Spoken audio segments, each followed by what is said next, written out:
Cult members, and welcome to Pop Culture Cult. I'm Sean. I'm Janice. And this is going to be our series review of The Witcher. We know we're like 3 weeks behind, but you know, with the holidays and we did some travel and stuff, and we only really. I want to get into this later, but it was really easy binge. Yeah, we did it over 2 nights. It was 8 episodes. We'll get into that more later, but this is going to be our I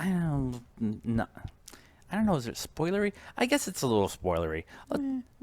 Yeah. I mean, we might talk about the end a little bit. Yeah, so yeah. We'll keep it non-spoiler until we get towards we'll announce where we get to the spoiler stuff. How about that? But this is a Netflix original series based off the books, which then spawned a series of games.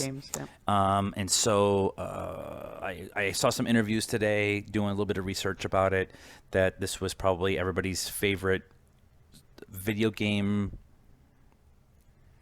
property rendition adaptation. Yeah.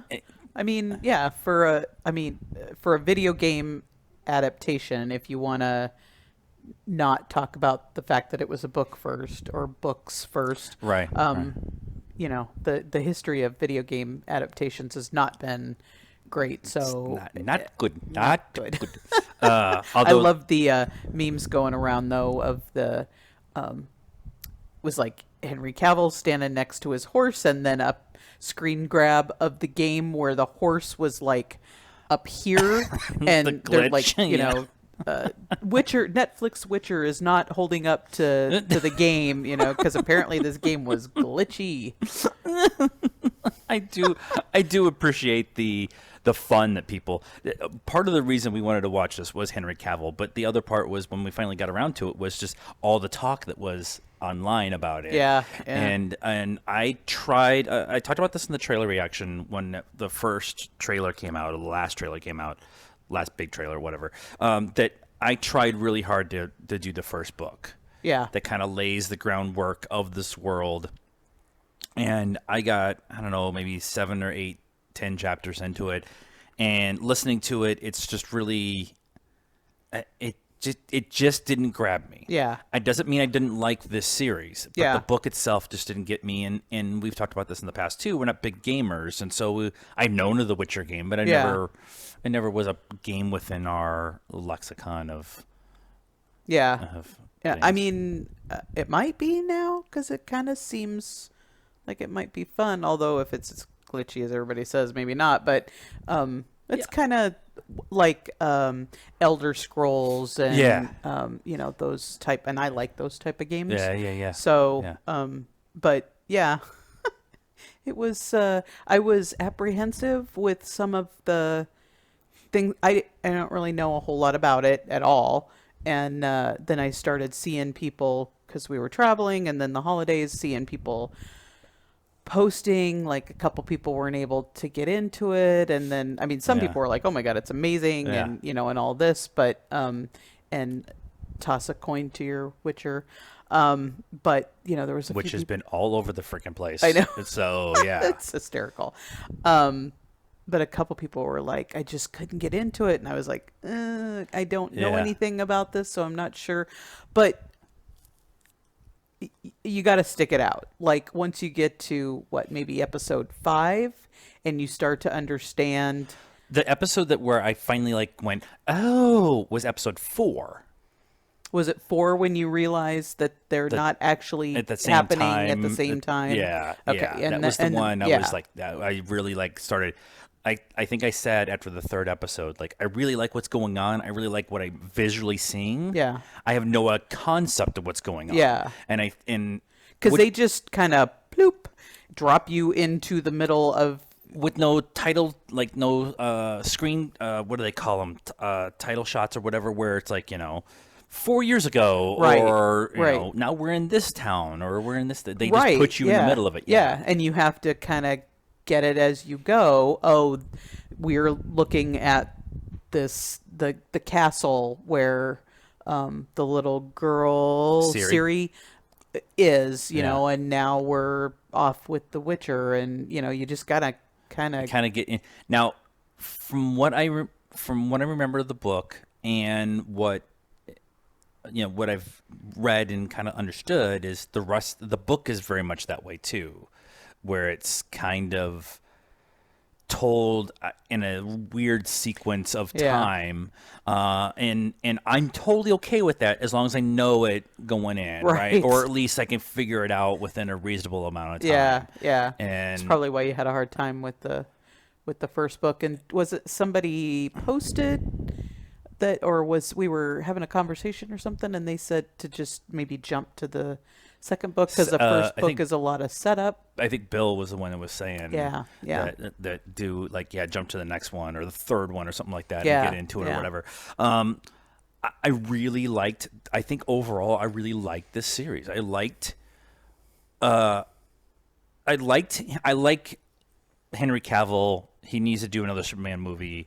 He's great as Superman. They screwed him in Justice League. Thanks, Warner Brothers. They should have done the black suit. That's a different conversation for a different time. Released in Snyder Cut. But Henry Cavill was a draw for me. The fantasy aspect and Henry Cavill was the draw for me to watch this. Yeah. And Henry Cavill, he's a gamer first. Like before he's an actor, he's like Really? a super gamer, and he actively went after this role. Yeah. He really cool. wanted to do this role. He really wanted to do it. He spent like 4 months in Hungary filming it. Like he Took his dog. Apparently. took his dog. Dog is so cute. But he's really good at, excuse me, tacos. He's really good in this show for a character who doesn't emote much. Right. He does a lot of Which is very much a video game trope, Right. It's totally a video game trope to have your main character, instead of just having a ton of dialogue, just yeah. But when you don't when you leave your character alone and they're just standing around, they'll start to do that. They'll start to just like and they'll like kind of walk over there and because hey, I'm bored. you're not playing. What are we doing? What are we doing? But he is so good in this role, and there's times he limits the emotion of the character and letting go of the emotion of the character until the most appropriate times. Right. Well, they talk about that. They talked about something where their Witchers are taught not to have emotion, or they're kind of like forced emotion out of magically removed their emotion from them, and so he can't have emotion. So then, as an actor, you have to learn how to convey something without showing any emotion. Yeah. Which could be tough. Like you got to keep your face completely still and just kind of like he was maybe in love with Yennefer. With Yennefer. Yeah.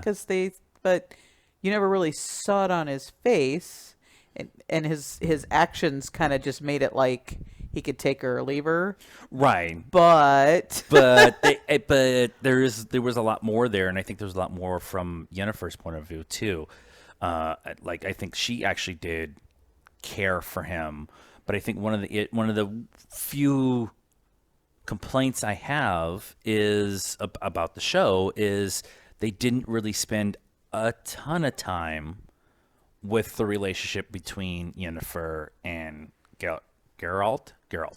Mm-hmm. Like they just assume that you're keeping up with everything and not really laying it out in front of you, which is okay. Like as long as I know that that's what it is, I'm okay with that. But for that particular relationship, they went from fuck buddies to actually caring about each other to broken up in like an episode and a half, and I was just like, well, I mean, to be fair, you can't go into these type of series like on Netflix or whatever, they're 10 episodes. This one was 8. Eight, But yeah. 8 episodes, and you can't go into it assuming you're going to get picked up for another season. I mean, Yeah. generally that's Yeah. what happens. There's really hasn't been too many Netflix originals where they haven't at least tried 2 seasons. Right. But you just never know. So they've really got to kind of wrap up the story. Wrap up the story that you want to tell. Yeah, Yeah, the story yeah. that you're trying to tell. So maybe in the next season, because it has been picked up for a second season. Yeah, it was picked up for a second season before it had dropped in December. Right. So yeah, So maybe now they know they can go back and maybe revisit that, or maybe they'll meet again because they both live, I don't know, forever. I don't know. Yeah. It had been a long time. What, Yeah. like well, the Yennefer's like mage, 20 years like there was like a 30 30-year years? jump or whatever in yeah. honor, and they didn't age at all, so they could definitely pick it up again. yeah. Actually want to talk about Yennefer. Her character, the actress that played her was Anya. European names. Chalotra? Chalotra? Sure. When I was doing a little bit of research while we're watching the show, she was super awesome. Yeah, like she was amazing. She plays a hunchback in the first 2 episodes, Yep. and then plays like her regular body. I know the hunchback stuff is the back part at least was prosthetic, but she like dislocated her jaw or whatever. No, I and think they probably put something inside to push, because it pushed her mouth out. push her mouth Yeah. out. But her ability to go from this that creature, because that's kind of how they treated her. Yeah. In the first few episodes, and not have her and have her physical being so difficult to move, and her speech pattern is very different and stuff like that. And then when she goes through her change, and then she becomes a mage, and she is this beautiful woman with purple eyes. You have my attention. I want to talk about the contacts too, but her transition physically was super impressive, but then her transition as an actor between the 2 roles, to be able to play both those roles, and this was only like her 3rd IMDb credit. Yeah, So it's really impressive to have somebody fairly new into the industry be able to play that character, play both ends of that character that well. Yep. That's not an easy task to do. And I Yeah, was super and especially when you don't have a whole lot of time. It's not like, in season 3 she transforms. It was pretty quick. Yeah. So they've really got to film those first couple episodes first, or all together, and then the last episodes all together. I think they actually filmed it all in order. I think from seeing some of the stuff that I saw online, I was keeping track of some of the filming, because Henry Cavill was very proactive when he was in Hungary about posting stuff. But I think they did film it in order and stuff. And yeah, so- because you would just going back and forth from the prosthetic and the kind of mousier demeanor to the I can kill you with my thoughts. I can kill you with my mind. I'm just having Loser, the elevator scene in Losers where Chris Evans has got his fingers out and he's gonna. Anyway, the contacts. Oh, so the contacts. So I love the costuming in this show is amazing, by the way. First off, and the wig that Henry Cavill wears is awesome, because it really looks like his hair.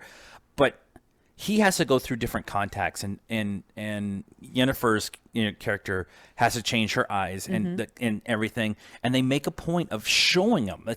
It's really easy to kind of hide that, or maybe they CGI'd some more color in or whatever afterwards, but they made a point of showing their eyes and how much their eyes change. Now, I don't know if that's something directly out of the game or a reference within the books and stuff like that, to be fair, but they made a concerted effort to do close-up shots of multiple characters with different eyes. Yeah. And I think that's really Siri, cool. I think her character was wearing, or the actress was wearing contacts Yeah, too, her eyes were because really blue. they were really blue, and they had really dark rings around the outsides, yeah. which didn't seem natural to me. So maybe she wasn't, but I thought she was. Yeah.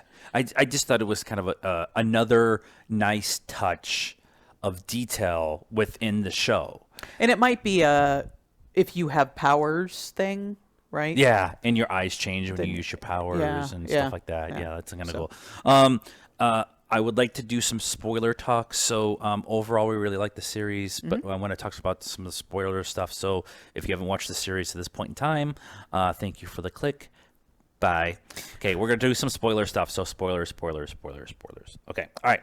So the parts of the book that I had gotten to, the discussion of Ciri is promised. I won't say betrothed, but promised to Geralt. Which you don't get until like the 6th episode. 6th or 7th episode Yeah, or whatever. yeah. And when I ditched out, he had her Okay. in that storyline. So that was the end. Right. So all of the setup for most of this season is Geralt trying to figure out his place in this world, and then figuring out that he has this destiny because he has this. He's promised this girl, and Yeah. by the way, this girl is super powerful, and Yeah. she doesn't know it. Yeah. And so that whole setup to get to that point at the end of the last episode where they finally are united, and there actually is there's actually a spiritual connection between the two of them that they don't really explain, but if you watch the rest of the episodes, you understand that they actually are drawn to each other because Yeah. of the what do He they call it? keeps, missing her. And I just thought that was a really cool story telling process. Yeah. Because it would have been really easy to tell that story of them getting together by episode 5, and then the next 3 episodes is them on the run. Right. But they did it the opposite. Right. They did them kind of floating around each other. Geralt trying to figure out who he is as a Witcher, as a man, as a emotional person. Does he have an emotional connection with Yennefer? All that kind of stuff.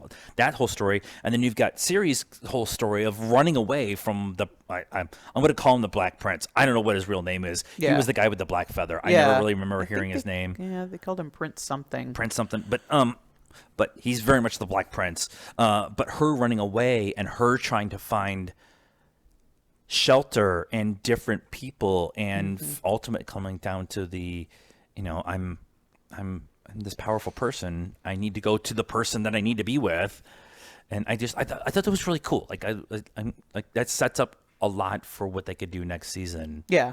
Yeah. And you got Yennefer there, helping defend, even though she really didn't believe in the mage way anymore. Yeah. But she's still, her story arc of being rejected and then taught to be this awesome thing, and then rejected because of her bloodline, and then her just deciding to go rogue. Yeah. And then but still coming back and being there for the big battle and defending all the mages and Right. going against what could happen. And I just thought that I just thought that was really cool. Like that's Yeah. I think that's what really made the series work for me. Yeah. Yeah. Cool. Is that not Sure. the one thing we just got a post from fandom, season 2, they're going to focus more on the monsters and the Witchers kind of going extinct. Yes. And so that whole process. Yep. The fight choreographer guy is not coming back. Right. Which sucks because the fight choreography in the show was awesome. Yeah. But the director is. Yeah, that was one other thing that I was going to talk about. A lot of how this was written, most of the writers and most of the directors for the season, not all, but most, were women. Oh, cool. And I actually started noticing it about episode 4 or so. They were, they showed the credits at the end, and a lot of names with umlauts over letters. Well, but Hungary. yeah. But most of the season was written by women, and most of the episodes were directed by women, which helps, I think, a little bit. I'm not gonna say a little bit. It really helps the development of these strong female characters who aren't just there to continue the plot. They actually Right. have their own story. Right. Yeah. Now, there were some female characters who were there just to continue the plot. Yeah. But they were the bad guys. Right. And they weren't really like there to sit there and be. And there weren't really, just kind of thinking back, there really weren't any weak women at all. Like almost all of the people of power, people in positions of power, were women. Yeah, The head of and the just, mage school like, and the queen. yeah, like, and I'm just thinking like Ciri's little traipse through the countryside, right? Like everybody, all the women that, because she's a small girl, I don't know that her size actually reflects her age. I think she's like 16 or 17. yeah, but or she something seems that. like 12. She seems very Yeah. tiny, demure. But like all the women that she met along the way were powerful. Like the one woman brings her into her encampment, and and she's and then the one who she stole the horse from, and Yeah, and then you have the full forest people. the forest, which is all women, right? It was all women, Yeah. yeah. And so I just, again, we've been talking about this a lot lately. This is how you do representation. You don't throw it in people's face. Look, it's a big, strong woman. It's a strong woman. Yeah. And she's in the position of power. It's more subtle. It's just she is. Yeah. She's there. You just make it subtle, and you don't even realize it until maybe later, like we are. You go back and go, "Oh, hey, that was cool." The queen was the one. Yeah. That was the leader of the army. Yeah, I And mean, her husband was a badass too. Yeah, her but husband. Yeah, yeah, she's nice the one. catch, by the way. Yeah. Light. Good job, Harold. And if you understand that reference, you're watching the right show or listening to the right show. But Look at the Bayo tapestry. yeah. But I just like the idea that even like the sex scenes, especially the scenes, especially with Yennefer, there was nudity, but it wasn't nudity as exploitation. It was nudity because that's what the scene called for. Right. And there's even like a Garden of Eden scene. Of course, the creepy old mage has a garden full of naked people. Right. Or there's an orgy scene. Of course, the Yennefer's kind of manipulating this town, and so she's got everybody under her spell, and so of course there's an orgy going on, and it was all done. I won't even say tastefully. It's gratuitous, but it's not misplaced or exploitative or anything like that. Yeah. And I appreciate that. Yep. Girls like sex too. Just saying. Overall, for the series, I think we both are really happy with it. Yep. I'm wondering if I'd watch it again. I think I might have to because there's a lot of... Yeah, I feel like we need to. Because I feel especially before season 2. Yeah, well, and like we said, it was episode 3 or 4 or whatever before we finally figured out what was going on. Yeah. So I feel like going back and rewatching it, understanding better about what's going on will help. You'll absolutely. get more from it. And can we get more of the bard? That's all. Don't forget to toss a coin to your Witcher. And go find the metal version of that because it's freaking amazing. All right, that is our review of The Witcher on Netflix season 1. Let us know what you thought of this episode of this series in the comments. Be nice. Like we said, we haven't played the game or read most of the books, so we're naive to that part. but for the series itself, we really liked it. So let us know in the comments. Like this video, subscribe to the channel, hit the bell for notifications, and help us out on all the social media stuff: Facebook, Instagram, Twitter, sometimes Twitter. All those links to those social media stuff is in the description down below. And until next time, if we don't see you, good afternoon, good evening, and good night.